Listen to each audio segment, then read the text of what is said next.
This is Coffee with Paul on Right News America. I'm your host, Paul Laramie, and the show starts now. The views and opinions expressed on the show do not necessarily represent the views and opinions of Right News America, our advertisers, producers, affiliates, or where you see the show broadcasted. Again, the views and opinions of this show belong solely to the show host, Paul Laramie.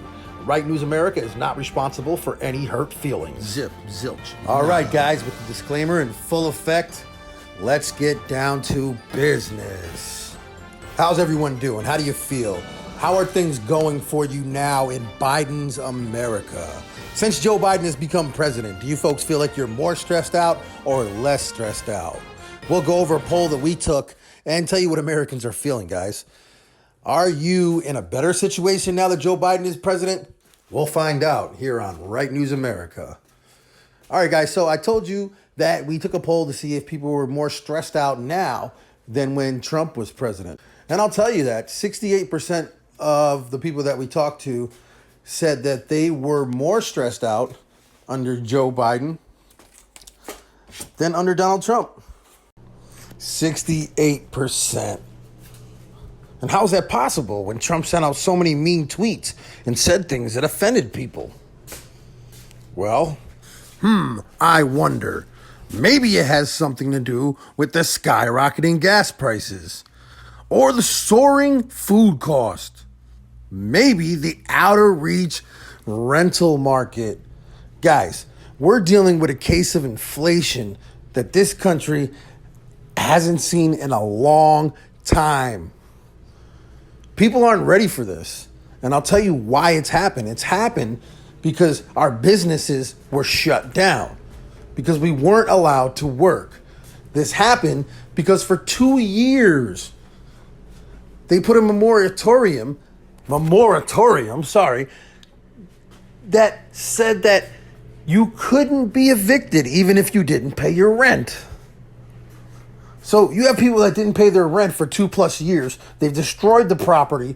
These landlords who it's their business to buy these houses, refurbish these houses, rent them out, take care of these tenants, make sure things are going right. They're doing everything they're supposed to do. And now their tenants don't have to pay. So they're not paying. But the landlords still have to pay the bank. Okay? The landlords still have to pay the bank. So now they have to recoup their cost. And that's why you see rent skyrocketing in every market. That's why you see people being priced out of the rental market. They can't even afford to rent an apartment.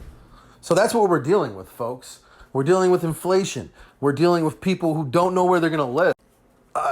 2 years of people that have been receiving paychecks for doing nothing, and they don't want to go back to work. We're dealing with the debacle, the tremendous debacle, the colossal failure. I mean, I guess that's the actual word for it, the colossal failure in Afghanistan by the president. The American lives lost. It's disgusting, guys. It's absolutely disgusting.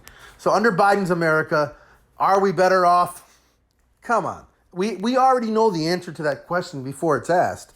So I don't even have to talk about the poll that we took about how people were feeling. And 68% of people feel more stressed out over Joe Biden than they do with Donald Trump.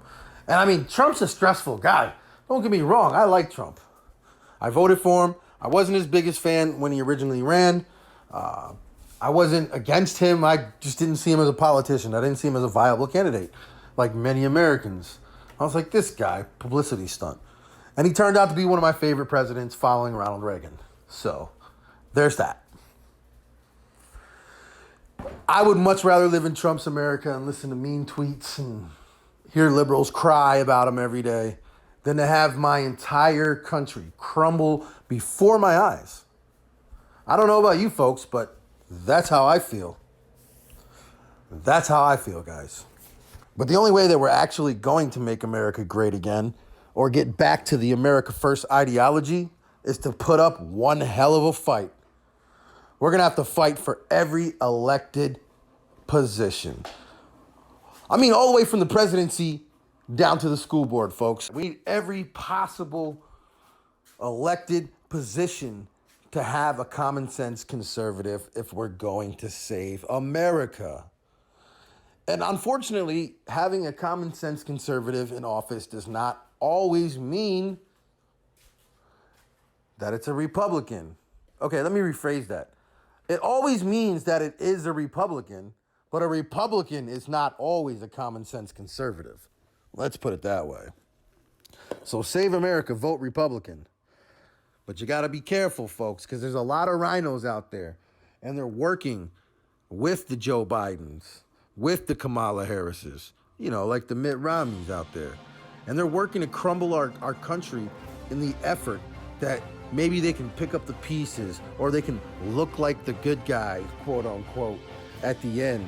But that's not what we need. We need folks that are fighters, that's going to stand up, that's going to make things happen, that are going to take chances and fight for America, folks.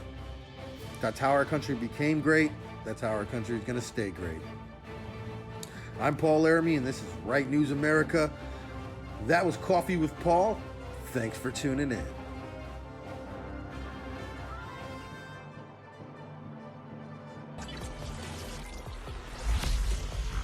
Right News America.